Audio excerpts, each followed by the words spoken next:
മഴ തോരും മുൻപേ സീരിയലിന്റെ ലേറ്റസ്റ്റ് എപ്പിസോഡ് റിവ്യൂ ആണ് പറയുന്നത്. അങ്ങനെ ഗംഗാധരനും മാലതിയും കൃഷ്ണമോളോടും അലീനയോടൊക്കെ സംസാരിച്ചതിന് ശേഷം അവിടെ നിന്നും ഇറങ്ങാൻ നിൽക്കാണ്. ഇറങ്ങുന്നതിന് മുൻപേ തന്നെ കൃഷ്ണമോളുടെ കയ്യിലേക്ക് കുറച്ച് പൈസ വെച്ച് കൊടുക്കും. കൃഷ്ണമോൾ പറയുന്നുണ്ട്, ഇതൊന്നും വേണ്ടങ്ങളെ, ഇതൊക്കെ എന്തിനാ എനിക്ക് തരുന്നതെന്ന് ചോദിക്കുന്ന സമയത്ത് തന്നെ പറയുന്നുണ്ട്, ഞങ്ങൾ ഇങ്ങോട്ടേക്ക് വന്നപ്പോൾ നിനക്കൊരു ഡ്രസ്സ് പോലും എടുത്തു തന്നില്ല. അന്നേരം അതൊന്നും സാരമില്ല, സുഖമില്ലാത്ത അച്ഛനെ കാണാൻ വേണ്ടിയിട്ടല്ലേ നിങ്ങൾ വന്നത് എന്ന് പറയുന്ന സമയത്തിന് അതൊന്നും പറഞ്ഞിട്ട് കാര്യമില്ല, നീ ഇത് വാങ്ങിക്കുന്നൊക്കെ പറഞ്ഞ് നിർബന്ധിച്ച് കൃഷ്ണമോളുടെ കയ്യിൽ ആ ഒരു പണം കൊടുക്കും. അതിനുശേഷം കുറച്ച് പൈസയുടെ കെട്ടെടുത്തിട്ട് നേരെ അലീനയ്ക്ക് നേരെ നീട്ടും. അലീന അങ്ങനെ അന്തിച്ച് നിൽക്കുകയാണ്, എന്ത് ചെയ്യണമെന്നറിയാതെ. എന്നിട്ട് ഇത് വാങ്ങിക്കുക എന്ന് പറയുന്ന സമയത്തിന് അലീന പറയുന്നുണ്ട്, അയ്യോ എനിക്കിപ്പോൾ പണമൊന്നും വേണ്ട, എനിക്കുള്ളതൊക്കെ ഇവിടെ നിന്നൊക്കെ ഇങ്ങനെ പറഞ്ഞു നിൽക്കാൻ നോക്കൂ. അന്നേരം ഗംഗാധര മേനോൻ പറഞ്ഞിട്ട്, നിന്നെ ഒരിക്കലും ഈ വീട്ടിലെ ഒരു വേലക്കാരിയായിട്ടോ ഒരു ഹോം നേഴ്സായിട്ടോ ഒന്നുമല്ല ഞാൻ കാണുന്നത്, ഈ വീട്ടിലെ ഒരു അംഗമായിട്ട് തന്നെയാണ് ഞങ്ങളെല്ലാവരും നിന്നെ കാണുന്നത്, അതുകൊണ്ട് തന്നെ ഞാനിത് തന്നത്, നീ മടിക്കാത്തത് വാങ്ങിക്കാൻ നോക്ക്. അന്നേരം അലീനയ്ക്ക് വാങ്ങിക്കാൻ ഇങ്ങനെ മടിച്ചു നിൽക്കുന്ന സമയത്തിന് മാലതി പറഞ്ഞിട്ട്, ഇത് വാങ്ങിക്കുന്നതിൽ കുറച്ചിലൊന്നും കരുതണ്ട, ഇവരെ പോലെ തന്നെയാണ് ഞങ്ങൾക്ക് നീയും, അതുകൊണ്ട് നീ വാങ്ങിച്ചോ എന്ന് പറയുന്ന സമയത്തായിരിക്കട്ടോ അലീന ആ പണം വാങ്ങിക്കുന്നത്. അങ്ങനെ യാത്ര പറഞ്ഞതിന് ശേഷം ഗംഗാധരനും മാലതിയും അവിടെ നിന്നും ഇറങ്ങിപ്പോവും. പിന്നീട് കാണിക്കുന്നത് ബാലചന്ദ്രനെ ആയിരിക്കും. ബാലചന്ദ്രൻ ഇങ്ങനെ എന്തൊക്കെയോ ചിന്തിച്ചിങ്ങനെ വിഷമിച്ചിരിക്കാട്ടോ. ഇതേ സമയത്തിന് വൈജയന്തി ആണെങ്കിൽ കുറച്ച് മുൻപേ നടന്ന സംഭവങ്ങളെല്ലാം ചിന്തിച്ചു കൊടുത്തിട്ട് ആകെ വിഷമത്തിലിങ്ങനെ തല താഴ്ത്തിയിരിക്കുമായിരിക്കും. എന്നാൽ കൃഷ്ണമോളും ബബിതയും വന്നിട്ട് അമ്മയോട് ഇതിനെ പറ്റിയിട്ട് ചോദിക്കണമെന്നൊക്കെ ചിന്തിച്ചിങ്ങനെ സംശയിച്ച് നിൽക്കുകയാണ്. ബബിത പയ്യെ അങ്ങോട്ടേ വന്ന് ചോദിക്കുന്നുണ്ട്, അമ്മേ ഗംഗാധരൻ അങ്കിൾ അങ്ങനെ പറഞ്ഞിട്ട് പോയതിൻ്റെ അർത്ഥം എന്താണെന്ന് ചോദിക്കും.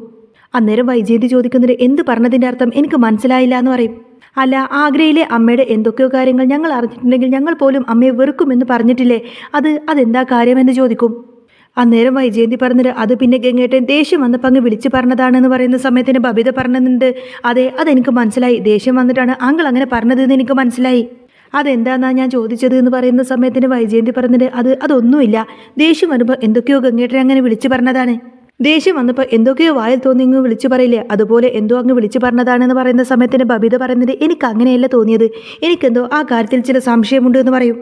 എന്ത് സംശയമായിട്ട് നിനക്കുള്ളത് എന്ന് ചോദിക്കുന്ന സമയത്തിന് ബബിത പറയുന്നത്, എനിക്ക് നല്ല സംശയമുണ്ട്, വിവാഹത്തിന് മുൻപേ അമ്മ എന്തൊക്കെയോ ഒപ്പിച്ചു വെച്ചിട്ടുണ്ടെന്ന്. അന്നേരം വൈജയന്തിക്ക് അങ്ങ് ദേഷ്യം വന്നുകൊണ്ടതിന് അവിടെ നിന്നും എഴുന്നേറ്റ് കൊണ്ടതിനെ പറഞ്ഞിട്ട്, അതെ നീയൊന്നും എന്നെ ചോദ്യം ചെയ്യാൻ വരണ്ട, അങ്ങനെ ഗംഗേട്ടൻ എന്തെങ്കിലും വിളിച്ചു പറഞ്ഞിട്ട് തന്നെ അതിൻ്റെ കാര്യം എന്താണെന്ന് നീ തന്നെ പോയിട്ട് ഗംഗേട്ടനോട് നേരിട്ട് ചോദിച്ചാൽ മതി. അങ്ങനെ ഒട്ടും സഹിക്കാൻ കഴിയാത്ത ദേഷ്യപ്പെട്ട് വൈജയന്തി അവിടെ നിന്ന് അങ്ങ് പോകുന്ന സമയത്തിന് കൃഷ്ണമോൾ ചോദിക്കുന്നുണ്ട്, ചേച്ചി എന്തിനാ ആവശ്യമില്ലാത്ത കാര്യങ്ങളങ്ങനെ അമ്മയോട് ചോദിക്കുന്നത്, അമ്മ ഇവിടെ ദേഷ്യപ്പെട്ടിരിക്കുകയാണെന്നുള്ള കാര്യം ചേച്ചിക്ക് അറിയത്തില്ലേ എന്ന് ചോദിക്കും. ബബിത പറഞ്ഞത്, എനിക്ക് ചോദിക്കണമെന്ന് തോന്നി, അതുകൊണ്ട് ഞാൻ ചോദിച്ചതേ ഉള്ളൂ, എൻ്റെ മനസ്സിൽ ചില സംശയങ്ങളൊക്കെ കിടക്കുന്നുണ്ട് എന്ന് പറയുന്ന സമയത്തിന് വൈജയന്തിക്ക് ദേഷ്യം വന്നുകൊണ്ട് ചോദിക്കും, എടി എന്ത് സംശയമാണ് നിനക്ക് തോന്നുന്നത് എന്ന് ചോദിക്കുന്ന സമയത്തിന് ബബിത പറയുന്നുണ്ട്, അമ്മ കറക്റ്റ് അല്ല എന്ന് എനിക്ക് തോന്നി, അങ്ങനെ ആ ഒരു സംശയം തീർക്കാൻ വേണ്ടി തന്നെയാണ് ഞാൻ ചോദിച്ചതെന്ന് പറയുന്ന സമയത്തായിരിക്കും ദേഷ്യപ്പെട്ടുകൊണ്ട് തന്നെ വൈജയന്തി അവിടെ നിന്നും അകത്തേക്ക് കയറി പോകുന്നത്. വൈജയന്തി അവിടെ നിന്നും നേരെ പോകുന്നത് മുത്തശ്ശിയുടെ മുറിയിലേക്കായിരിക്കും. അവിടെ ചെന്നിങ്ങനെ വിഷമിച്ച് നിൽക്കുന്ന സമയത്തിന് മുത്തശ്ശി ചോദിക്കുന്നുണ്ട്, എന്താണ് നീ ഇങ്ങനെ വിഷമിച്ച് നിൽക്കുന്നത്, ഗംഗാധരനും മാലതിയൊക്കെ പോയോ എന്ന് ചോദിക്കുന്ന സമയത്തിന് അവർ പോയി എന്ന് പറയും. അവർ പോയിട്ട് കുറേ നേരമായോ എന്ന് ചോദിക്കുന്ന സമയത്തിന് അതേന്ന് പറയാണ്. എന്നിട്ട് എന്തായിരുന്നു അവിടുത്തെ ബഹളങ്ങൾ എന്ന് ചോദിക്കുന്ന സമയത്തിന് വൈജയന്തി പറഞ്ഞിട്ട്, അതെ അവിടെ നല്ല രീതിയിൽ തന്നെ ബഹളങ്ങൾ നടന്നു, എന്നെ ഗംഗേട്ടനെ അടിച്ചു എന്ന് പറയും. അപ്പോഴേക്കും മുത്തശ്ശിക്ക് ദേഷ്യം വരണം. മുത്തശ്ശി ചോദിക്കുന്നുണ്ട്, അവൻ്റെ കയ്യിൽ നിന്ന് നീ തല്ല് വാങ്ങിച്ചോ, എന്താടി നീ അതിന് മാത്രം ചെയ്തതെന്ന് ചോദിക്കുന്ന സമയത്തിന് വൈജയന്തി ദേഷ്യപ്പെട്ട് പറയുന്നുണ്ട്, ഞാൻ ആ അലീനയില്ലേ അവളുടെ കർണം തീർത്തൊന്നങ്ങ് കൊടുത്തു എന്ന് പറയുന്ന സമയത്തിന് മുത്തശ്ശിക്ക് ഭയങ്കര സങ്കടമായിരിക്കും. മുത്തശ്ശി ചോദിക്കുന്നുണ്ട്, എടി നീ എന്ത് പണിയാടി കാണിച്ചത്, നിനക്കെന്താടി ഭ്രാന്ത് പിടിച്ചോ എന്ന് ചോദിക്കും. അപ്പോൾ വൈജയന്തി പറഞ്ഞിട്ട്, പിന്നല്ലാതെ ബാലചന്ദ്രനെ 24 മണിക്കൂർ നോക്കുന്നത് അവള്, ഭാര്യയായിട്ടുള്ള ഞാൻ അങ്ങോട്ടേക്ക് ചെല്ലുന്നത് പോലും ബാലചന്ദ്രന് ഇഷ്ടമല്ല, അങ്ങനെ ഇരിക്കുമ്പോൾ പിന്നെ ഞാൻ എന്താണ് ചെയ്യേണ്ടത് എന്നൊക്കെ ചോദിക്കുകയാണേ. മുത്തശ്ശി പറഞ്ഞിട്ട്, എടി നിന്നോട് ഞാൻ എത്ര തവണ പറഞ്ഞു തന്നു, ഞാനും മാലതിയും ഗംഗാധരനൊക്കെ ബാലചന്ദ്രൻ്റെ അടുത്തേക്ക് പോകരുത് എന്ന് നിന്നോട് ഞാൻ പറഞ്ഞതല്ലേ, പിന്നെ നീ എന്തിനാ ആവശ്യമില്ലാത്ത പ്രശ്നമുണ്ടാക്കാൻ അങ്ങോട്ടേക്ക് പോകുന്നത് എന്നൊക്കെ ചോദിക്കും.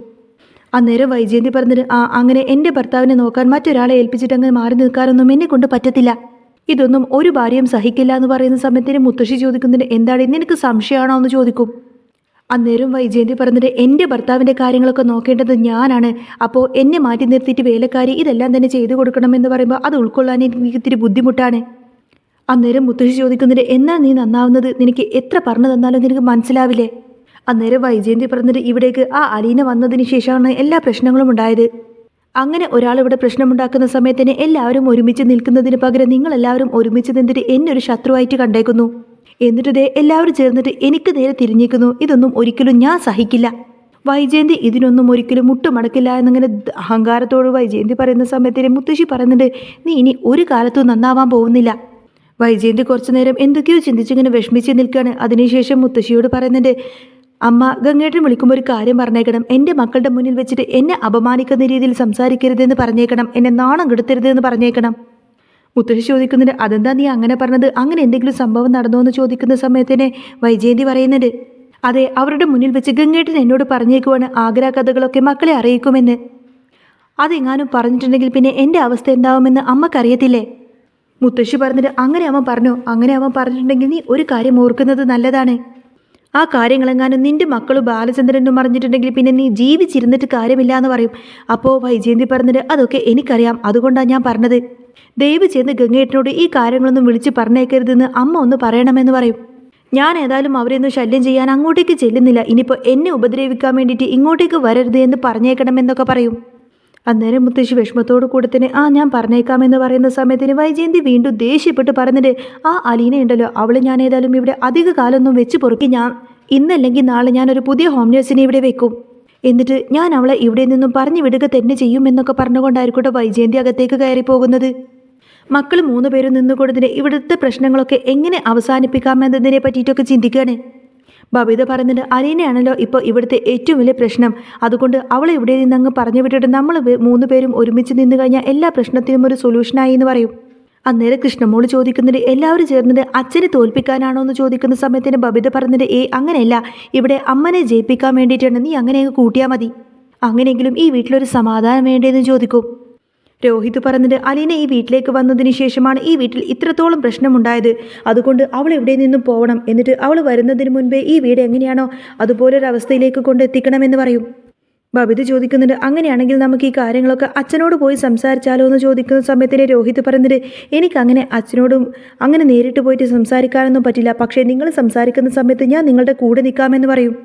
അപ്പോൾ ബബിത ചോദിക്കുന്നുണ്ട്, അതെന്താ അങ്ങനെ പറയാനൊരു പേടി? ഏട്ടനല്ലേ ഞങ്ങളിൽ മൂത്തത് എന്ന് ചോദിക്കുന്ന സമയത്തിന് രോഹിത് പറഞ്ഞിട്ട്, ഞാൻ അങ്ങനെ പോയി ചോദിച്ചാൽ തന്നെ നിനക്കെന്താ സൂക്കേട്, നിനക്കെന്താ അങ്ങനെയൊക്കെ പറയാൻ അധികാരം എന്നൊക്കെ ചോദിക്കും. അപ്പോൾ കൃഷ്ണമോള് പറഞ്ഞിട്ട്, അതൊക്കെ കയ്യിരിപ്പ് കൊണ്ടല്ലേ.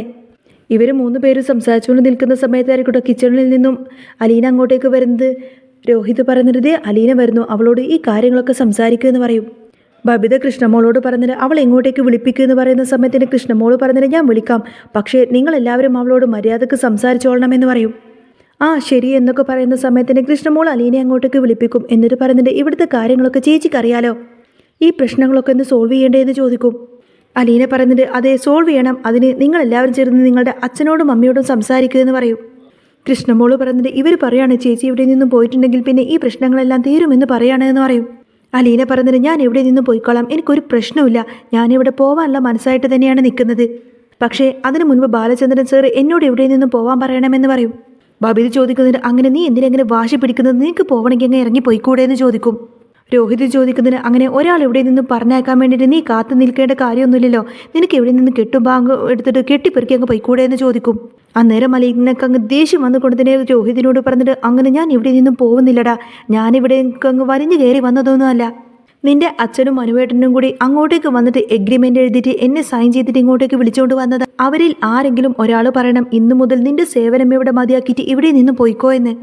അല്ലെങ്കിൽ പിന്നെ ഞാൻ ഒരിക്കലും ഇവിടെ നിന്ന് പോകുന്നില്ല എന്നിങ്ങനെ അടുത്തടിച്ചതുപോലെ പറയാട്ടോ അലീന.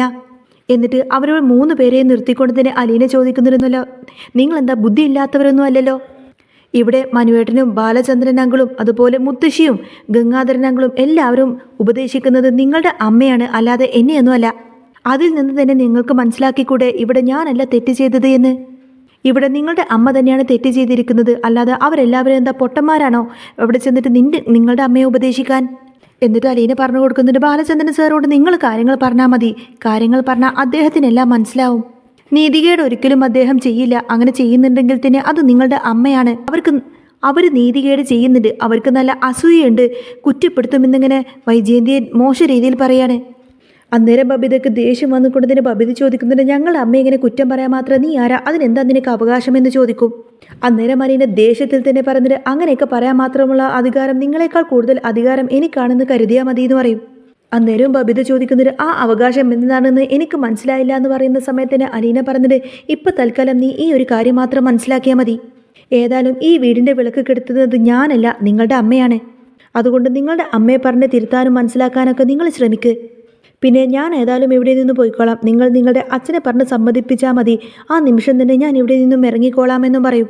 അലീന അവിടെ നിന്നും നേരെ പോകുന്നത് മുത്തശ്ശിയുടെ മുറിയിലേക്കായിരിക്കും. എന്നാൽ അലീന പോയതിനു ശേഷം ബബിത രോഹിത്തിനോട് ചോദിക്കുന്നത് ഇനി നമ്മൾ എന്താ ചെയ്യുന്നത് എന്ന്. പക്ഷേ കൃഷ്ണമോള് ചിന്തിക്കുന്നത് അലീനയുടെ ഭാഗമായിരിക്കട്ടോ. അലീന ഏതായാലും നേരെ മുത്തശ്ശിയുടെ മുറിയിലേക്ക് ചെന്നിട്ട് വിഷമത്തോടെ ഇങ്ങനെ നോക്കി നിൽക്കുകയാണ്. ആ സമയത്തിന് മുത്തശ്ശി വിളിക്കുന്നുണ്ട്, അലീനെ എന്താ ഇവിടെ നടക്കുന്നത്? അവൾ നിന്നെ തല്ലിയോ എന്ന് ചോദിക്കും. അന്നേരം ആ തല്ലി എന്ന് പറയുന്ന സമയത്തിന് മുത്തശ്ശി പറഞ്ഞിട്ട് അങ്ങനെയാണെങ്കിൽ നീ കുറച്ച് ദിവസത്തേക്ക് ഇവിടെ നിന്നൊന്ന് മാറി നിൽക്കണം. അലീന പറഞ്ഞിട്ട് അങ്ങനെ ഞാൻ ഇവിടെ നിന്നും മാറി നിന്നിട്ടൊന്നും ഒരു കാര്യമില്ല. അങ്ങനെ ഞാൻ മാറി നിൽക്കാൻ വേണ്ടിയിട്ട് ഇവിടെ നിന്നും ഇറങ്ങിയിട്ടുണ്ടെങ്കിൽ ആ നിമിഷം തന്നെ ബാലചന്ദ്രൻ സാറും ഇവിടെ നിന്നും ഇറങ്ങുമെന്ന് പറയും. അവൻ എന്തിനാ ഇങ്ങനെ വാശി പിടിക്കുന്നത് എന്ന് ചോദിക്കുന്ന സമയത്തിന് അലീന പറയുന്നുണ്ട്, ഇവിടെ ബാലചന്ദ്രൻ സാറാണോ വാശി പിടിക്കുന്നത്? ഇവിടെ മുത്തശ്ശിയുടെ മോളല്ലേ വാശി പിടിക്കുന്നത്? എത്ര പറഞ്ഞാലും മാഡത്തിന് മനസ്സിലാവില്ല. സാർ ഇപ്പോൾ ഒരു ഹൃദ്രോഗിയാണ്. ഈ സമയത്താണോ സാറിനോട് വഴക്കിന് ചെല്ലേണ്ടത്?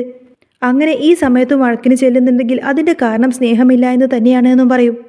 അന്നേരം മുത്തശ്ശി പറഞ്ഞിട്ട് സ്നേഹമില്ലാഞ്ഞിട്ടൊന്നുമില്ല, വാശി കാരണമാണ് എന്ന് പറയുന്ന സമയത്തിന് അലീന പറഞ്ഞിട്ട് സ്നേഹമുള്ളിടത്തൊന്നും വാശി കാണില്ല മുത്തശ്ശി. ഇത് സ്നേഹമില്ലാത്തത് കൊണ്ട് തന്നെയാണ്. ഇനിയിപ്പം ഞാൻ പറഞ്ഞിട്ടൊന്നും കാര്യമില്ല. മുത്തശ്ശിയുടെ മോളെ മുത്തശ്ശി തന്നെ വേണമെങ്കിൽ പറഞ്ഞ് ഉപദേശിച്ച് നന്നാക്കിയാൽ മതി എന്നൊക്കെ പറയും. മുത്തശ്ശി പറഞ്ഞിട്ട് ആര് പറഞ്ഞാലും അവൾ കേൾക്കുന്നത്, ആര് പറഞ്ഞാലും അവൾ ഒട്ടും അനുസരിക്കില്ല എന്ന് പറയും. അലീന പറഞ്ഞിട്ട് എനിക്കിവിടെ നിന്നും ഇറങ്ങുന്നത് കൊണ്ട് ഒരു കുഴപ്പമില്ല. പക്ഷേ ഞാനിവിടെ നിന്നും ഇറങ്ങിയ ഉടനെ തന്നെ ബാലചന്ദ്രൻ സാറും എൻ്റെ പുറകെ ഇറങ്ങുമെന്ന് പറയുന്ന സമയത്തിന് മുത്തശ്ശി ചോദിക്കുന്നുണ്ട്, അതെന്തിനാ അവൻ ഇങ്ങനെ വാശി പിടിക്കുന്നത്? അലീന പറഞ്ഞിട്ട് അങ്ങനെയാണ് ബാലചന്ദ്രൻ സാർ എന്നോട് പറഞ്ഞത്, എറണാകുളത്ത് ഒരു ഫ്ലാറ്റ് വാടകയ്ക്ക് എടുക്കാമെന്ന്. സാർ അങ്ങോട്ടേക്ക് മാറും, ഒരു കെയർ ടേക്കറായിട്ട് ഞാനും കൂടെ നിന്നാൽ മതി എന്ന് പറഞ്ഞു എന്നൊക്കെ പറയും. മുത്തശ്ശിക്ക് അത് കേൾക്കുമ്പോൾ ഒരു ഞെട്ടിലായിരിക്കട്ടോ. മുത്തശ്ശി ചോദിക്കുന്നുണ്ട്, അങ്ങനെ നിങ്ങൾ ചെയ്താൽ പിന്നെ എല്ലാവരും നിങ്ങളെ സംശയിക്കില്ലേ എന്ന് ചോദിക്കുന്ന സമയത്തിന് അലീന പറയുന്നുണ്ട്, ഇവിടെയുള്ള ആൾക്കാരല്ലേ, അതൊന്നും സാരമില്ല. സാർ എനിക്ക് അച്ഛൻ്റെ സ്ഥാനത്താണെന്നും സാർ എന്നെ കാണുന്നത് ഒരു മകളെ പോലെയാണെന്നുള്ള കാര്യം എനിക്ക് നന്നായിട്ടറിയാം. അല്ലാതെ ഇത് പുറപ്പുറത്ത് കയറിയിട്ട് വിളിച്ചു പറയാനൊന്നും പറ്റത്തില്ലല്ലോ എന്നൊക്കെ പറയണം അലീന. മുത്തശ്ശി ചോദിക്കുന്നുണ്ട്, എന്താ ഇനി ഒരുമ്പെട്ട് തന്നെയാണോ എന്ന് ചോദിക്കുന്ന സമയത്തിന് അലീനക്ക് സങ്കടം വരട്ടോ. അലീന പറഞ്ഞിട്ട്, എന്താ മുത്തശ്ശി അങ്ങനെ പറഞ്ഞത്? ഇവിടെ ഞാനാണോ തെറ്റുകാരൻ? മുത്തശ്ശിക്കും ഞാൻ ഇപ്പം തന്നെ ഇവിടെ നിന്നും ഇറങ്ങിപ്പോകണമെന്നാണെന്നല്ലേ എന്ന് ചോദിക്കും. അന്നേരം മുത്തശ്ശി പറഞ്ഞിട്ട്, ഒരു കുടുംബം നശിക്കാൻ നിൽക്കുമല്ലേ കുഞ്ഞ്, അതുകൊണ്ട് എന്താ ചെയ്യുന്നതെന്നൊക്കെ ചോദിക്കും. അലീന പറഞ്ഞിട്ട്, നിങ്ങളെല്ലാവരും ചേർന്നിട്ട് സാറിനെ പറഞ്ഞ് മനസ്സിലാക്കിയാൽ മതി. പോകാനുള്ള മനസ്സായിട്ട് തന്നെയാണ് ഞാൻ ഇവിടെ നിൽക്കുന്നത്.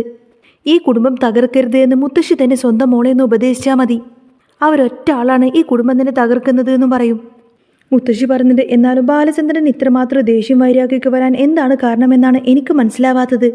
അവൻ ഒരിക്കലും ഇങ്ങനെയൊന്നും അല്ലായിരുന്നു എന്ന് പറയുന്ന സമയത്തിന് അലീന പറഞ്ഞത്, അത് പിന്നെ മുത്തശ്ശി എനിക്ക് ചില സംശയങ്ങൾ ആ കാര്യങ്ങളൊക്കെ ഞാൻ മുത്തശ്ശിയോട് പറയാം. പക്ഷേ അത് മുത്തശ്ശിയുടെ മനസ്സിൽ തന്നെ ഇരുന്നാൽ മതി എന്ന് പറയും.